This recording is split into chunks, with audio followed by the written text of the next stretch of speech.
লাউর অবস্থা দেখছো? সবগুলা কিন্তু লাউ, কিন্তু বড় হইতাছে না। লাউয়ের যে অবস্থা, যেভাবে আসছে এই যে দেখতো খালি, হ্যাঁ, এই দেখো এইখান থেকে শুরু করে শুধু লাউ। কিভাবে আসছে দেখছো নি? যদি একটা সিরিয়ালে আসছে। 10টা কি 12টাও একটা গাছে ডাঙ্গর হইতো তাও তো খান দেখা যাক ডাঙ্গর হয় কিনা। হয় না, ওবো না এই যে ধরে নষ্ট হয়ে যাবো না, এই যে ধরে হাসছে নোংরা।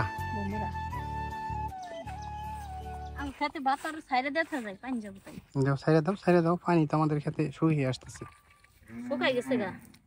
হ্যাঁ, এইটাই তিনি আমার মনে হয় পানি আরো এটাই যাবো। না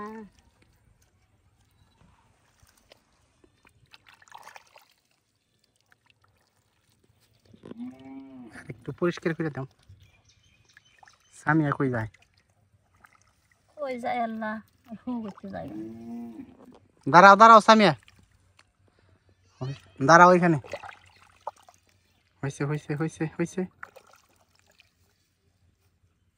একবারে ক্লিয়ার করে দিই। হ্যাঁ,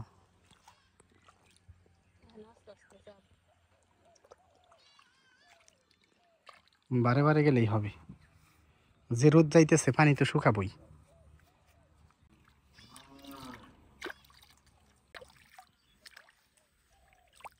হাতে নয় গে।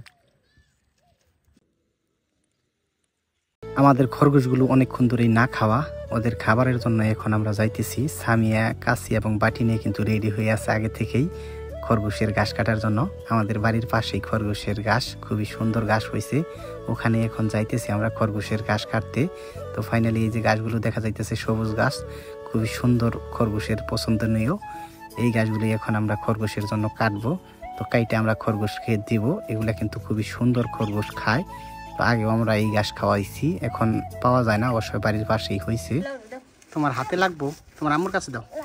তোমার হাতে লাগবো, কাছে হাতে লাগলে সমস্যা হবে।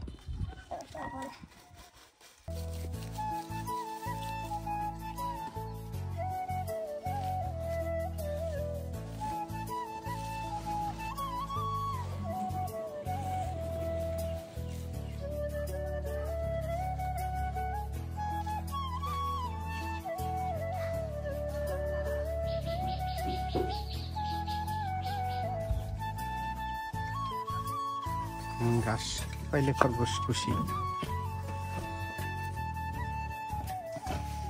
শক্তি দাও, একটা পানি দাও, একটা পানি দিয়ে দাও আসমা, পর দাও।